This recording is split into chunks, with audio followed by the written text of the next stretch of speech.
Varicose veins కి సరైన చికిత్స కోసం సంప్రదించండి Evis hospital. Welcome to Suman TV. నేను మీ Suman TV Nag. According to Vedic astrology కనుక మనం చూసుకుంటే కన్యా రాశి వారికి నరదృష్టి ప్రభావం ఉంటుందా లేదా, ఎస్పెషల్లీ విమెన్కి ఉంటే ఎలా ఉంటుంది, దానికి వేదిక్ ఆస్ట్రాలజీ ఏం చెప్తుంది అనేది ఈరోజు మనతో పాటు వేదిక్ ఆస్ట్రాలజర్ ఉమా గారు ఉన్నారు. అది వారి మాటలో అడిగి తెలుసుకుందాం. Hello sir. హలో నాగరాజ్ గారు. సార్, కన్యా రాశి వారికి ఎస్పెషల్లీ విమెన్కి నరదృష్టి ప్రభావం ఉంటే ఎలా ఉంటుంది, ఎలా ఐడెంటిఫై చేయాలి, రెమెడీ ఏమైనా ఉంటుందా? కన్యా రాశి మనం మాట్లాడుకునే అంశం కొంచెం క్లియర్గా వాళ్ళకి అర్థం అవ్వాలి కాబట్టి, కన్యా రాశి స్త్రీలు అంటే ఎక్కువగా ఆడవాళ్ళ గురించి మనం ఇప్పుడు మాట్లాడుకుంటున్నాము. నరదృష్టి ప్రభావం అంటున్నామండి. మనం మాట్లాడుకునేది జాతక అంశాలతో పాటు నరదృష్టిని కూడా సమన్వయం చేసుకుంటూ చెప్పాలి. అయితే నరదృష్టి అంటే ఏదో సాధారణంగా ఏదో ఒక జనరల్ వర్డ్ అని చాలామంది అనుకుంటూ ఉంటారు. దానివల్ల వచ్చేటువంటి ఎఫెక్ట్ ఎంత దారుణంగా ఉంటుందో చాలా కొద్ది మందికి మాత్రం అనుభవించిన వాళ్ళకి తెలుసు. కానీ అనుభవించే చాలామందికి కూడా అది నరదృష్టి వల్లే అని కూడా తెలియదు, ఏదో అనుకుంటూ ఉంటారు. అయితే నరదృష్టి అంటే ఏమిటి, దాంట్లో ఎన్ని రకాలుగా విభజించబడి ఉందో ఒక్కసారి మనం చూస్తే, ముఖ్యంగా మొదటిది సామాన్యమైన దృష్టి, సామాన్య నరదృష్టి అని మనం చెబుతూ ఉంటాం. అంటే ఏదైనా ఫంక్షన్కి వెళ్ళినప్పుడో లేకపోతే ఎక్కడైనా ఒక సెంటర్ ఆఫ్ అట్రాక్షన్గా ఆనినప్పుడో, మనకి ఏదైనా చిన్న విజయమో చిన్న బండో ఏదో చిన్నది ఏదైనా కొనుక్కున్నప్పుడో, ఒక శుభం జరిగినప్పుడో ఖచ్చితంగా నలుగురు దృష్టి వాటి పడుతుంది అబ్బా అనుకుంటారు. దాన్ని సామాన్యమైన నరదృష్టిగా పేర్కొంటారు. దానివల్ల సాధారణంగా ఈ యొక్క జ్వరము, వికారము, వామిటింగ్స్, ఆకలి లేకపోవడము, నిద్ర పట్టకపోవడం లాంటి ఎఫెక్ట్స్ అనేవి ఖచ్చితంగా 2 నుంచి 4 రోజుల్లోనే కనబడిపోతాయి. దానివల్ల ఎప్పుడైతే ఆ వ్యక్తి స్ట్రాంగ్ విల్ పవర్తో కానీ భగవద్ ఆరాధన, దేవతార్చన లాంటివి చేస్తూ ఉంటాడో, ఆ దృష్టి నుంచి తొందరగానే మళ్ళీ ఉపశమనం పొందగలుగుతాడు, ఏం చేయకపోయినా వారి యొక్క జీవనశైలి ద్వారానే. ఇక రెండవది మహానరదృష్టి అండి. ఇది చాలా భయంకరమైంది నాగరాజు గారు. దీని గురించి చెప్పాలి అంటే, ఈ మహానరదృష్టి సోకిన వాళ్ళు యాక్సిడెంట్స్కి గురవుతుంటారు, రక్తం కళ చూస్తారు, అవయవాలు సరిగ్గా పనిచేయకపోవడం, పెరాలసిస్ వస్తుంది చాలామందికి, లెఫ్ట్ ఆర్ రైట్ కానీ. తరువాత తీవ్రమైన ఆరోగ్య సమస్యలు వస్తాయి, కానీ అది ఏ సమస్యో గుర్తించడం చాలా కష్టం అవుతుంది. హాస్పిటల్స్కి విపరీతమైన డబ్బులు ఖర్చు పెడుతూ ఉంటారు. ఎలాంటి ఆరోగ్య సమస్య ఏంటో కూడా బయటపడదు అది. అదొకటి. రెండవది గృహ నిర్మాణములు కానీ, ఏదైనా ఒక ఓపెనింగ్స్ కానీ, ఇంట్లో శుభకార్యం కానీ అనుకున్నప్పుడు, దాని గురించి మనం చేద్దాం అనుకున్నప్పుడు, అది పనిలో పడినప్పుడు, ఆ ప్రయత్నం చేస్తున్న క్రమంలో ఇల్లు కడతారు, ఒక అంతస్తు, 2వ అంతస్తు, 3వ అంతస్తు దగ్గర అర్ధాంతరంగా మధ్యలో ఆగిపోతుంది.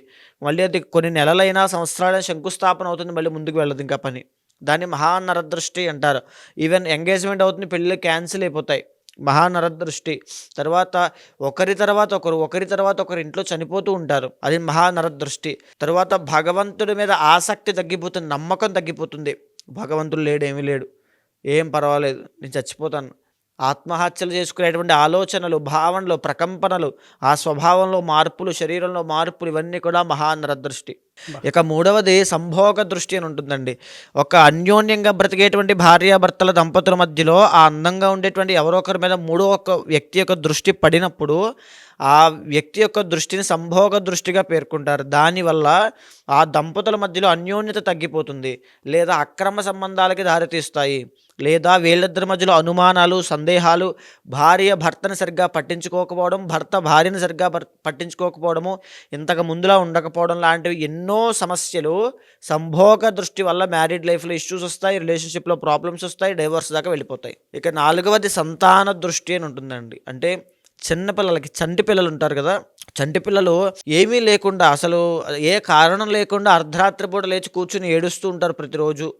లేకపోతే ఆరోగ్య సమస్యలు, వాళ్ళకి డైజెషన్ ప్రాబ్లమ్స్, జ్వరాలు, లేకపోతే తినరు, పెట్టింది చిక్కిపోతూ ఉంటారు, చిక్కి శల్యం అయిపోతుంటారు. ఇవన్నీ కూడా సంతాన దృష్టి. చాలామంది పిల్లలకి సంతాన దృష్టి తీవ్రమైనప్పుడు ఆ పిల్లలు చనిపోవడం కూడా జరుగుతుంది నాగరాజు గారు. అది చాలా ప్రమాదకరమైంది.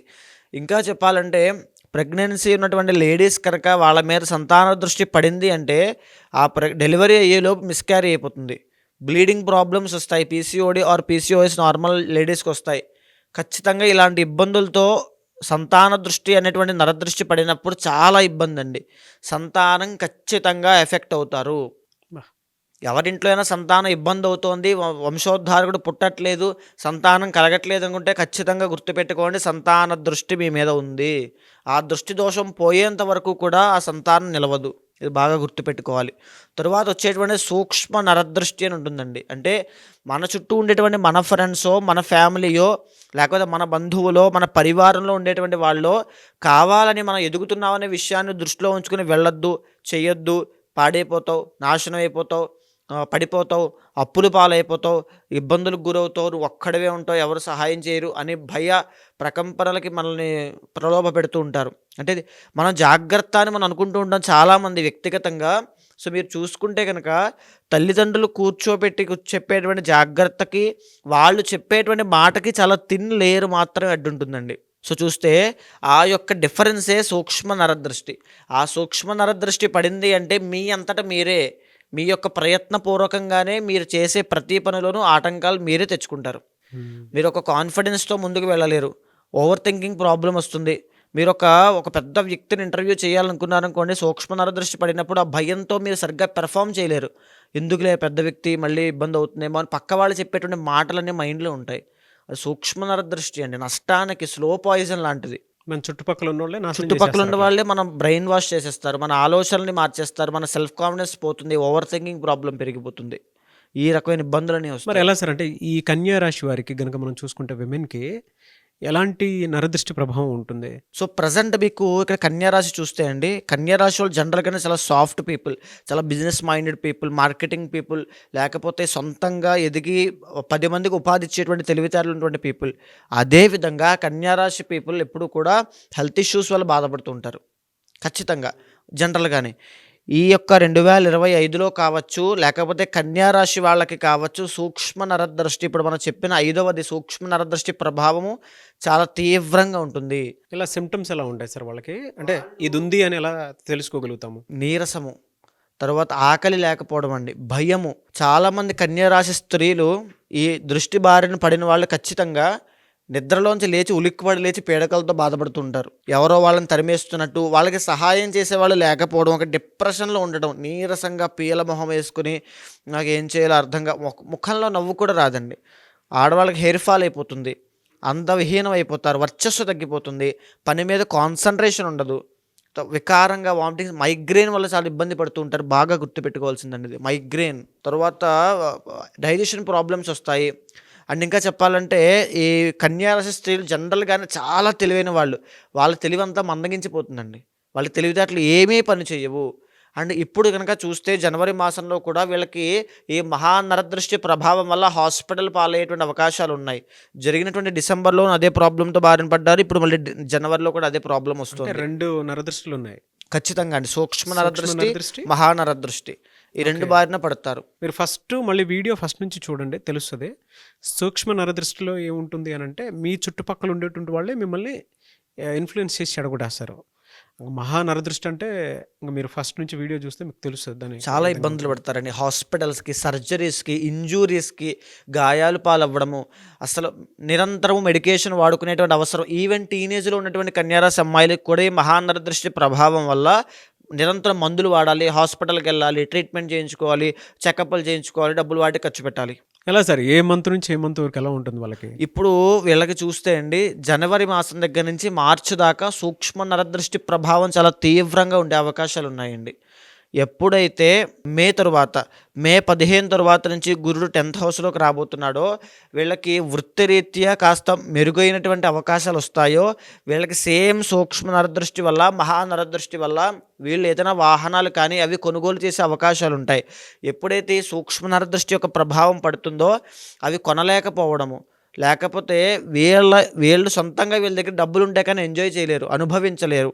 ఎప్పుడైతే మహానరదృష్టి ప్రభావం పడుతుందో అవి యాక్సిడెంట్స్కి గురవ్వడము లాంటివి జరుగుతాయి. ఈ వాహన ప్రమాదాలు, లేకపోతే పెళ్ళిళ్ళు మధ్యలో ఆగిపోవడము. 10th హౌస్లో ఎప్పుడైతే ఇప్పుడు ఫర్ సపోజ్ సంతానం చూసినప్పుడు సంతాన స్థాన అధిపతి 10వ స్థానంలో ఉన్నాడు అనుకోండి, సంతానం ఆలస్యం అవుతుంది, దోషం ఉంటుందని చెప్తామండి. సో సంతానం కోసం ప్రయత్నించే వాళ్ళకు కూడా మిస్క్యారీ అవ్వడము, లేకపోతే ఆ ఆరోగ్య సమస్యలు, సంతానానికి సంబంధించిన ఆరోగ్య సమస్యలు బాగా గుర్తుపెట్టుకోండి నాగరాజు గారు. కన్యారాశి స్త్రీలకి కనుక న్యూరో సంబంధించినటువంటి ప్రాబ్లమ్స్ వస్తున్నాయి అనంటే, డెంటల్ ప్రాబ్లమ్స్ వస్తున్నాయి అనంటే, ఈఎన్టీ ప్రాబ్లమ్స్ వస్తున్నాయి అనంటే అది మహానరదృష్టి యొక్క ప్రభావం చేత వస్తాయి. బాగా గుర్తుపెట్టుకోండి. ఈ 3 విషయాలు, ఈ 3 ఆరోగ్య సమస్యలు వాళ్ళకు వస్తున్నాయి అంటే ఖచ్చితంగా మహా నరదృష్టి యొక్క ప్రభావం ఉంది.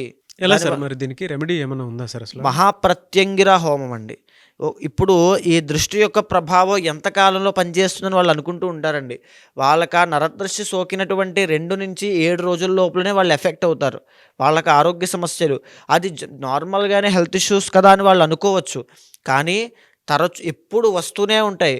మీరు డిసెంబర్ లోపు ఎప్పుడెప్పుడు ఎఫెక్ట్ ఎక్కువ ఉంటుంది సార్ వీళ్ళకి? ఖచ్చితంగా మే దగ్గర నుంచి ఎఫెక్ట్ స్టార్ట్ అవుతుందండి. ఈ యొక్క అశుభ వార్తలు వినడము, లేకపోతే ఆగిపోవడం పనులన్నీ అక్టోబర్ దాకా జరుగుతాయి. మరలా అక్టోబర్ దగ్గర నుంచి మహా నరదృష్టి యొక్క ప్రభావం తగ్గుతుంది. సూక్ష్మ నరదృష్టి యొక్క ప్రభావం పెరిగే అవకాశాలు ఎక్కువ కనబడుతున్నాయి. మళ్ళీ ఇన్ఫ్లుయెన్స్ అయిపోతారు. ఖచ్చితంగా ఇన్ఫ్లుయెన్స్ అవుతారు. మళ్ళీ 11th హౌస్లో గురుడు కాబట్టి ఖచ్చితంగా ఇన్ఫ్లుయెన్స్ అవుతారు. సో ఈ టైంలో వీళ్ళు చేయాల్సింది మహా సుదర్శన హోమము, మహాప్రత్యంగిర హోమము. ఈ 2 హోమాలు కనుక చేసినట్లయితే వీళ్ళకి జాతకంలో ఉండేటువంటి దోషాలు తొలగిపోవడంతో పాటు మహానరదృష్టి అయినా సూక్ష్మ నరదృష్టి యొక్క ప్రభావం కూడా తగ్గిపోతుంది. ఎప్పుడైతే ఆ మహాప్రత్యంగిర అమ్మవారి యొక్క హోమాన్ని ఉపాసన చేసినటువంటి బ్రాహ్మణులు లేదా పండితులు కనుక చేసి ఆ మంత్రాన్ని అభిమంత్రించి వీళ్ళ మీద చల్లుతారో, వీళ్ళ కుటుంబ సభ్యుల మీద చల్లుతారో, ఇంటి మీద చల్లుతారో, ఇంట్లో ఉన్నటువంటి దోషము, దుష్ప్రభావము, నరదృష్టి అన్నీ కూడా దగ్ధం అయిపోతాయి. ఎలా మీరు చేస్తారా సార్ అవి? తప్పకుండా అండి. ప్రత్యంగిర హోమం? దీంతో పాటు ఇంటర్నల్ జాతకంలో కూడా చూడాలి. ఇంటర్నల్ జాతకంలో ప్లానెట్స్ బలంగా ఉన్నాయి అనుకోండి, చాలామంది ఓవర్కమ్ చేయగలుగుతారు. ఆ శక్తి వాళ్ళకి లేదు అనుకోండి, ఆ సమస్యలు ఇరుక్కుపోతారు. ఆ మహానరదృష్టి అనేటువంటి చాలా ప్రమాదకరమైంది నాగరాజు గారు. సో ఎప్పుడైతే ఆ ఇంటర్నల్ జాతకంలో చూసిన తర్వాత ప్లానెట్స్కి అనుగుణంగా ఈ యొక్క ప్రత్యంగిర అవ్వచ్చు, ఈ యొక్క మహా సుదర్శన హోమం అవచ్చు చేస్తామో వాటి నుంచి తొందరగా వెంటనే శీఘ్ర ఉపశమనం అనేది కలుగుతుంది. దీంతో పాటు ప్రతి జాతకుడు, అంటే ఈ దృష్టి వల్ల బాధపడేటువంటి ప్రతి జాతకుడు ఉండేటువంటి సమస్య ఒకటి, పూజలు చేయడానికి ఇష్టపడరు, ఆసక్తి చూపించరు, లేదా వాళ్ళకి ఆ ఇంట్రెస్ట్ అనేది కలగదు, కాన్సన్ట్రేషన్, భక్తి శ్రద్ధలు రావు, పూజల మీద భగవంతుడి మీద నిలబడదు. కాబట్టి బ్రహ్మ ముహూర్తంలో ఈ పూజ అయిన తరువాత నుంచి, ప్రత్యంగిర మహాసుదర్శన హోమం అయిన తరువాత నుంచి బ్రహ్మ ముహూర్తంలో లేచి నేను చెప్పినటువంటి మంత్రాన్ని ఓం శ్రీమాత్రే నమః అనేటువంటి మంత్రాన్ని ప్రతిరోజు బ్రహ్మ ముహూర్తంలో లేచి 108 సార్లు చదవాలి. అలా 48 రోజుల పాటు చదవాలి. అలా చదివితే ఒకవేళ హోమం లేకుండా చదువుకోవచ్చా అనుకుంటారు. అలా చదివేటువంటి ఆసక్తి మీకు లేకపోవడం చేత, భక్తి దాని మీద దృష్టి పెట్టలేకపోవడం చేత సమస్య సార్ట్అవుట్ అవ్వడం చాలా కష్టం అండి. ఏదో తాత్కాలిక ఉపశమనం పొందుతారు. ఎప్పుడైతే అమ్మవారి యొక్క హోమం జరుగుతుందో ఆ తరువాత నుంచి జరిగేటువంటి మంత్రజపం మీకు సిద్ధిస్తుంది. మంత్రసిద్ధి అనేటువంటిది కలుగుతుంది. బాగుంటే ప్రతిరోజు చేసుకున్నట్లయితే నరదృష్టి ప్రభావం మళ్ళీ జీవితంలో మీ దరి చేరదు. ఎవరికి వారికి సంబంధించినటువంటి వాటిలో కనుక మనం చూస్తే వ్యక్తిగత జాతకం ప్రకారం ఒక్కొక్కరికి ఒక్కొక్క దోషాలు అవి ఉంటూ ఉంటాయి. జనరల్గా మీ దగ్గరకు వచ్చి ఏదైనా యజ్ఞాలు, యాగాలు, హోమాలు చేయించుకుందాం అనుకున్నటువంటి వాళ్ళు ఉంటారు. పెళ్లిళ్ళకు ముహూర్తం పెట్టించుకోవాలి అనుకున్నటువంటి వాళ్ళు ఉంటారు. దాంతోపాటు కొంతమంది అన్నప్రాసన వాటికి సంబంధించింది కూడా ఉంటుంది.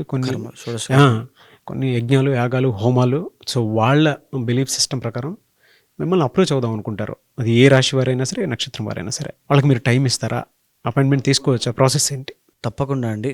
మీరు కింద కనిపించేటువంటి నెంబర్కి కనుక కాంటాక్ట్ అయితే, ముఖ్యంగా ఈ జ్యోతిష్ శాస్త్రంలో ఎలాంటి సమస్యలున్నా, సందేహాలున్నా, లేకపోతే ఏదో మా మీద దుష్ప్రభావాలు ఉన్నాయి, ఇంట్లో శుభకార్యాలు ఆగిపోతున్నాయి, ఏంటో తెలియనటువంటి జీవితంలో అయిపోతుంది అనేటువంటి బాధ కానీ ఏమైనా ఉన్నా, ఖచ్చితంగా జ్యోతిష శాస్త్రం అనేటువంటిది నిర్దిష్టమైన పరిహారం ప్రతి ఒక్కరికి చూపిస్తుందండి.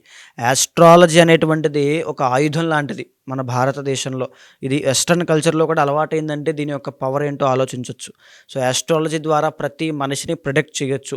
ఆ వ్యక్తికి ఎప్పుడు ఎలాంటి సమయాల్లో ఎలాంటి జాగ్రత్తలు తీసుకోవాలో తెలుసుకోవచ్చు. ఎలాంటి ఆరోగ్య సమస్యల విషయంలో జాగ్రత్త ఉండాలి, ఎలాంటి వృత్తి వ్యాపారంలో సక్సెస్ అవుతాడు, ఎలాంటి సమయంలో పెట్టుబడి పెట్టాలి, స్టాక్ మార్కెట్ అవ్వచ్చు, లేకపోతే ఇన్వెస్ట్మెంట్స్ అవ్వచ్చు, గోల్డ్ అవ్వచ్చు, ప్రతి దాని విషయం గురించి ఈ ఆస్ట్రాలజీ చాలా కూలంకషంగా డీప్గా చెప్పింది. కాబట్టి దీన్ని అర్థం చేసుకునే విధానంలో తప్పకుండా అప్రోచ్ అవ్వచ్చు. ఖచ్చితంగా ఆ ముహూర్తాలకైనా సరే, యజ్ఞ యాగాదులకైనా, ఏ పూజా కార్యక్రమానికైనా తప్పకుండా అపాయింట్మెంట్ తీసుకోండి. కన్సల్ట్ అవుతాను, ఖచ్చితంగా చేపిస్తాను. డెఫినెట్గా. ఎనీవే సార్, థ్యాంక్ యూ అండి. థ్యాంక్ యూ సో మచ్ అమ్మ గారు. థ్యాంక్ యూ అండి. చూసారు కదా వీడియో. ఈ వీడియోపై మీ అభిప్రాయాన్ని కమెంట్ బాక్స్లో పోస్ట్ చేయండి. ముఖ్యంగా మీరు కనుక ఉమా గారిని వేదిక్ ఆస్ట్రాలజీ ప్రకారం మీకు ఉండేటువంటి లైఫ్ స్టైల్‌లో ఏదైనా చేంజెస్ తీసుకురావాలి అనుకున్నటువంటి వాళ్ళు, లేదనంటే ఏదైనా యజ్ఞాలు, యాగాలు, హోమాలు లాంటివి చేసుకోవాలి అనుకున్నా, అండ్ దాంతోపాటు మీకేదైనా డౌట్స్ ఉన్నా కూడా త్రూ వేదిక్ ఆస్ట్రాలజీ కనుక వెళ్ళాలి అనుకుంటే స్క్రీన్ మీద మీకు ఉమా గారి కాంటాక్ట్ నెంబర్ కనిపిస్తుంది. దాన్ని మీరు కాల్ ఆర్ మెసేజ్ వాట్సాప్ చేసి వెంటనే అపాయింట్మెంట్ బుక్ చేసుకోవచ్చు. అండ్ ఈ వీడియో లైక్ చేయండి, షేర్ మాత్రం తప్పకుండా చేయండి. ఇలాంటి మరిన్ని వీడియోస్ కోసం మా ఛానల్ ఫాలో అవ్వండి. Thank you.